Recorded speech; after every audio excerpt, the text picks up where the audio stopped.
গুরুতর অসুস্থ হয়ে ফের হাসপাতালে ভর্তি মদন মিত্র ফের হাসপাতালে ভর্তি হলেন তৃণমূল বিধায়ক মদন মিত্র শুক্রবার হঠাৎ শারীরিক অবস্থার অবনতি তাঁর। তড়িঘড়ি তাঁকে মুকুন্দপুরের একটি বেসরকারি হাসপাতালে ভর্তি করা হয়। হাসপাতালে সূত্রে জানা গিয়েছে, এদিন আচ্ছন্ন অবস্থায় তাঁকে হাসপাতালে ভর্তি করা হয়। হিমোগ্লোবিন কম রয়েছে কামারহাটির বিধায়কের। কয়েকদিন আগেই তিনি এসএসকেএম হাসপাতাল থেকে ছাড়া পান তিনি। তারপর বাড়িতেই বিশ্রামে ছিলেন।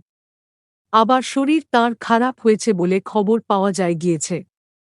এদিকে নিউমোনিয়া নিয়ে আগে এসএসকেএম হাসপাতালে ভর্তি হয়েছিলেন মদন মিত্র, সেখানেই তাঁর কাঁধের হাড় ভেঙে যায়। তখন অস্ত্রোপচার করতে হয়। তার কিছুদিন পর নানা পরীক্ষা নিরীক্ষা করে হাসপাতাল থেকে ছাড়া পান মদন। হাসপাতাল সূত্রে জানা গিয়েছে, হিমোগ্লোবিন কমে গিয়েছে মদনবাবুর শরীরে। আর অসংলগ্নতা রয়েছে কামারহাটির বিধায়কের। দ্রুত তাঁকে আপৎকালীন বিভাগে রেখেই চিকিৎসা করছেন চিকিৎসকরা।